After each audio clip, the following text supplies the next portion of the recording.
Also, the next part prohibits proxy voting, another very important key. The Rule 7 defines the signing of the presidential preference form, which they've actually given you a copy of in the rules. I'll pass that around for anybody who didn't print that out. And they tell you that you want to start that around, Candy? They tell you that you have to fill that out and sign it. And they go into the details of how that's to be used. Then we go on to the delegate apportionment to the state convention. And this apportionment is related to the number of votes cast for the Republican candidate for Secretary of State in each of the counties. That's how they apportion out how many delegates you get to the state convention. So, and that apportionment is determined by the Credentials Committee, and it's one delegate or major fraction thereof cast at the November election.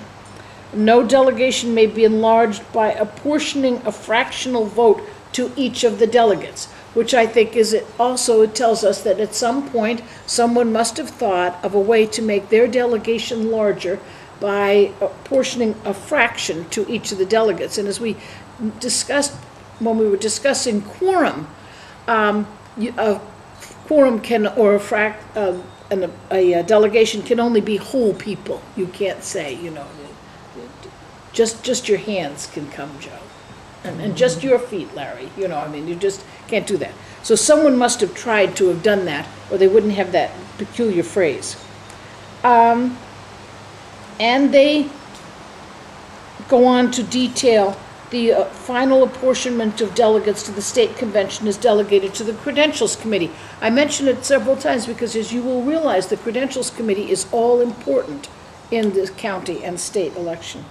Then they go on to talk about the method of electing delegates to the state convention, and they can use one of two options: the apportionment method and the at-large method. And the question I asked Sean was, is there anyone to come who knows what they've been using?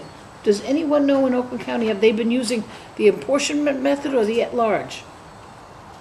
Not? I'm not sure what the difference is. Well, in the, let me see if I give it, in the apportionment method, you get so many per a vote of the people who voted for the Secretary of State. That's the apportionment method. And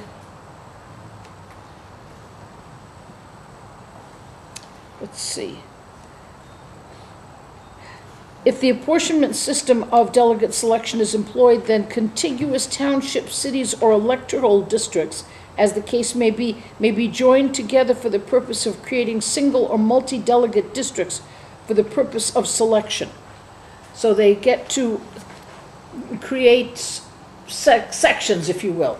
In the delegate at large, it is just that. People are elected at large,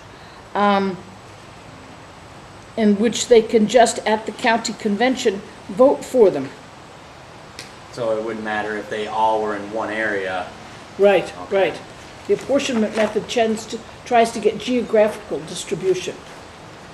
But I don't know which one they're using. There is a very specific formula that's in here, whichever one they decide to use.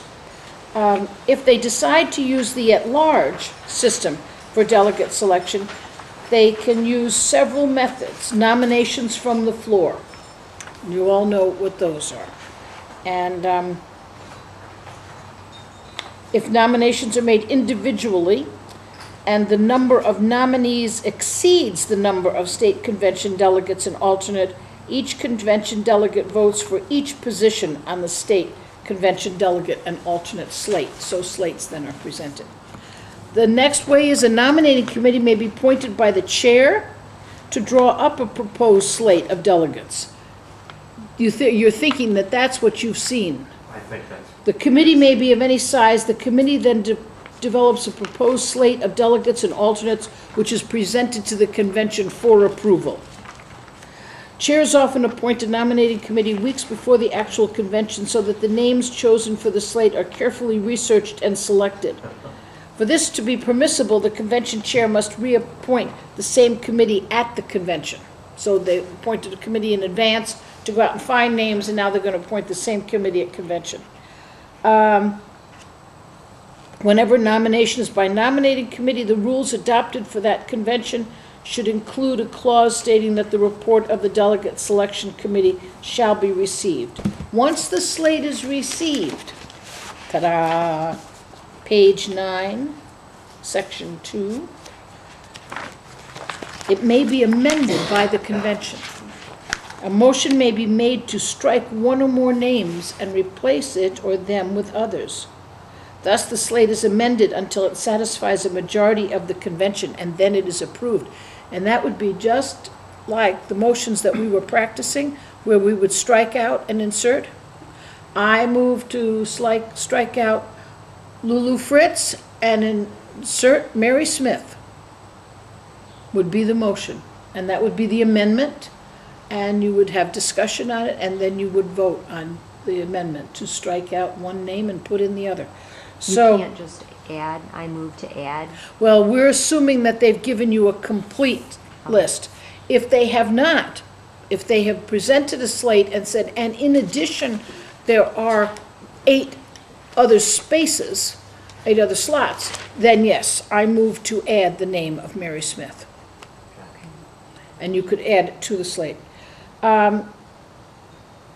So the slate is amended until it satisfies a majority of the convention, and then it is approved. So again, just as we learned, an amendment and then a majority vote to adopt the main motion, which in this case, the main motion is the slate presented by the nominating committee. Groups may propose their own slates. When nominations are by slate, then the choice may be made between opposing slates. If a slate versus slate system is used, the procedure must be approved by the convention before the votes are taken. I would consider this unlikely, but it's interesting that they have made a proposal for it. There are enough positions that for someone to go and get an entirely separate slate is somewhat unlikely. But nonetheless, they're saying that's possible. But you would need a motion first to say that I move that groups be permitted to present their own slates, and a slate versus slate vote be taken.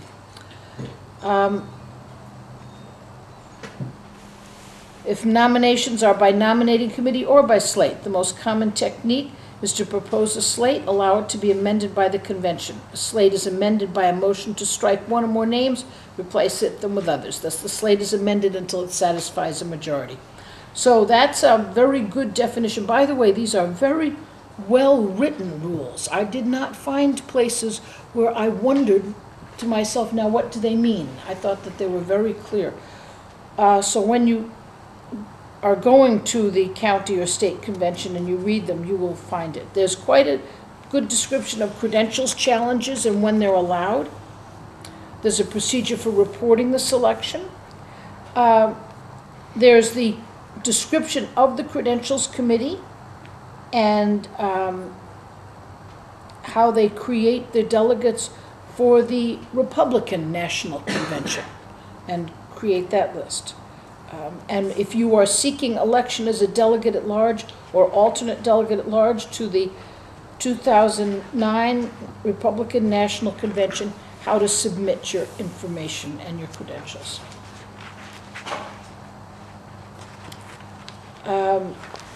Rule 14, filling state convention delegate vacancies. And this is the one that you said, I'm sorry, Joe, what? Sorry? Your name? Christie. Christie. This is what you said, Christie, that you became a state convention delegate.